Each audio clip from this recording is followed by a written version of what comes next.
So, Go to bed.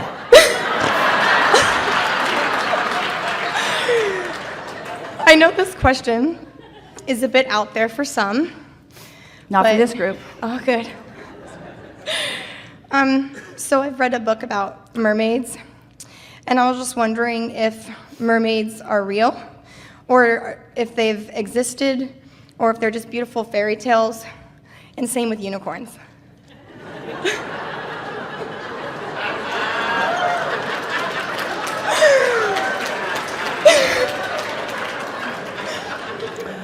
Okay. This is what happens when you're too happy all the time.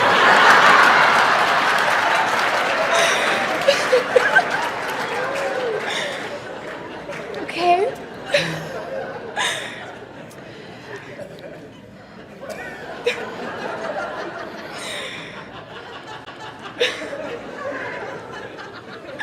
We're in the deep, deep archives. Wait a little bit here. The most important thing to understand is that when we say, if you have the ability to imagine it, then you have the ability to manifest it fully. And so there are a lot of things that have flowed into the consciousness of humans and been translated by humans into a form of reality.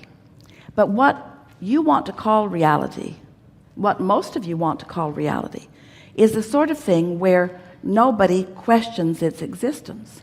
In other words, if a unicorn came romping through those doors and up on the stage, most of you would want to examine it closely.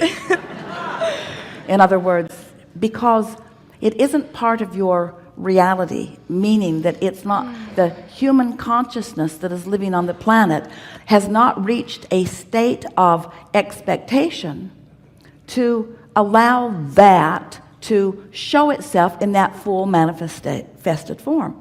And yet the evolution of all species, the evolution of all things, but let's talk about the evolution of all species, really is about life causing you to hold a desire and then finding a way not to resist it until it becomes part of your evolution. There have been so many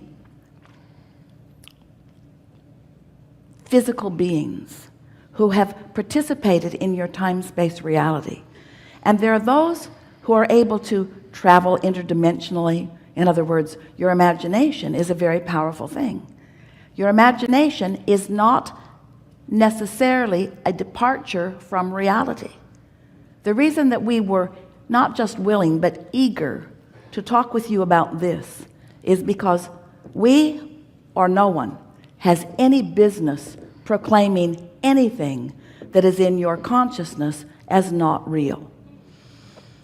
And in the moment that you decide that you don't need everybody else or anybody else to agree with you about its existence, then it can show itself to you. That really is the conversation that we're having here all day, every day. There are a lot of people that have a hard time thriving in a bad economy, but there are those who thrive most in a bad economy. There are those who have a hard time thriving when there is a physical epidemic, and yet there are those who thrive even amidst epidemics. You are individual creators of your individual realities. But most of you have become so integrated in what's going on around you, and more important, so interested in getting others' agreement about what you think. This is the thing that will trip you up more than all other things. In other words, life shows you a pattern, and then you say, oh yes, this is something I know, but you don't seem to know what I know, and so I'm going to give my every effort to get you to see this like I see this. And we say, give it up. Let them see the unicorns. Let them see whatever it is that they want to see, while you see whatever it is that you want to see. Will there be a time that you will see unicorns romping down your street? It is unlikely. Esther has a friend who lives in Australia, and the first time she was in his car, they were driving, and he said, yes, I had another friend in the car, a few of them, Esther knew all of them, and we were driving down this very street, and they said, Leon, where are all the kangaroos? And he said, kangaroos don't just go hopping down the street. And then one did. And so expectation is everything. There are a lot of writers who get into a creative mode where they begin to receive thoughts, and those thoughts are manifestations. And if there is anything that we would like you to hear in this room today, and this very example is going to be a tripping point for some of you, because we want you to let her have her unicorns. We want you to let yourself have them. And just because something hasn't manifested doesn't mean that it can't. You are not miles away from what you want, and you are not years or hours or months or weeks or days away from what you want. You're only vibrations away from what you want. So you have the ability to find a way of focusing that allows. If we were standing in your physical shoes, we would not try to stretch the biological boundaries of this time-space reality. We would not say, all right, prove it to me. I could use 2 more arms. We would start with things that are easy. We would start with things that are easy until we had convinced ourselves that if I have the ability to imagine it, then I have the ability to have a relationship with it, you see. Not as satisfying as some would like. We will not say that they are not real, because our work all day, every day, is to get you to accept this vortex that you cannot see. And who knows what's in there? Everything that you want is in there. It is your work to get into the receptive mode. And so, how far will those things that you have desired or imagined, imagination, that's pretty far down the momentum trail, isn't it? You want it, you've allowed yourself to imagine it, that's a thought that you are realizing. That's a thought that you are realizing. So what stops? What stops the momentum? What keeps the thought that you've imagined from manifesting all the way out? Thoughts that contradict it, period. That's all that it is. Enough? Yes. Can I ask one more question? It's just about, a while back, I was taking a walk down a road, and some dogs came at me, and I asked God, I was like, help, and I picked up my little poodle, and a car came down the road, appeared practically out of nowhere, and it just pulled up. The guy got out and started throwing rocks at the dogs. He said, just throw rocks at them and they'll go away. And I'm like, okay. So I tried getting in his car because I wanted to be safe, and he wouldn't let me in. And he had a bunch of books and stuff in there, whatever. It was weird. And then, so he took off. He said he lived around that area, and he took off, and then it looks like he disappeared. And I'm like, who? And then I never saw him again, and the rocks worked, and I went home. But I'm just wondering, who was that? And what? It was a unicorn. That's what I was thinking. It was my angel.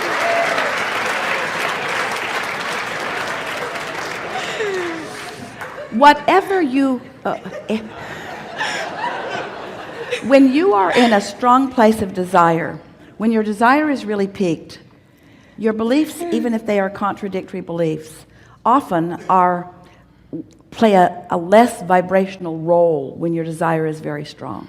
And so this is what we were talking about at the beginning of the day, when we were saying that wherever you are standing, the source who is standing there with you is aware of all things and is always advocating for your well-being, and to the degree that you are allowing it.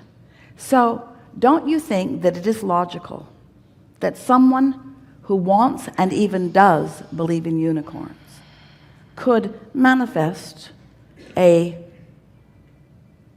white knight in a messy car to help her with the situation? In other words, it's the way that it always works. And the fact that you had no long-term continuity. You didn't see where he came from, and you didn't see where he went, which is the way you are with almost everything that you're interfacing with. It doesn't matter where it came from or where it goes. The only thing that ever matters is what you're rendezvousing with, and what you're rendezvousing with is everything about the vibration that you are holding, you see. We think that having your little dog there, your little dog was part of the attraction of the other dogs. Your little dog was the thing that made you feel most protective. In other words, you were wanting to protect your dog even more than you were wanting to protect yourself. But in that very fast-moving moment, it's an indication that your vibration of well-being was stable. And when your vibration of well-being is stable, things materialize out of nowhere in order to assist you. It's just the way it always is. It's the way it always is. There are endless stories, and people have such a hard time. We like having this extreme, harder to accept kind of version, because in a way, everything that we're teaching you is a harder kind of thing to accept kind of version, because we're asking you to work on your vibrational frequency in order to allow things to manifest. But that's because we know that everything comes out of nowhere. There is no reality the way you think there is a reality. Everything is a convergence of vibrational frequencies. And just because you as mass consciousness have adjusted yourself to a certain level of expectation and therefore allowance of what manifests into your experience doesn't mean that there's a whole lot more on the horizon. You're not years away from these discoveries. You're not miles away from these discoveries. You're vibrations away from these discoveries, and you've got emotions within you to let you know how near to them you are. If you would stop talking to others who will talk you out of your crazy wild dreams, if you will stop trying to fit in with the others and justify to them through your normalcy all kinds of what they will call magic that you will come to call normal will occur to you. It is normal that you thrive. It is normal that things always go well for you. It's normal that what you don't want stays away and that what you do want comes in. That's normal. And just because it's not what most people are demonstrating doesn't mean that it's not what's normal, you see. We're off to a really good start here today. We think this is a really good time for a segment of refreshment. Thank you.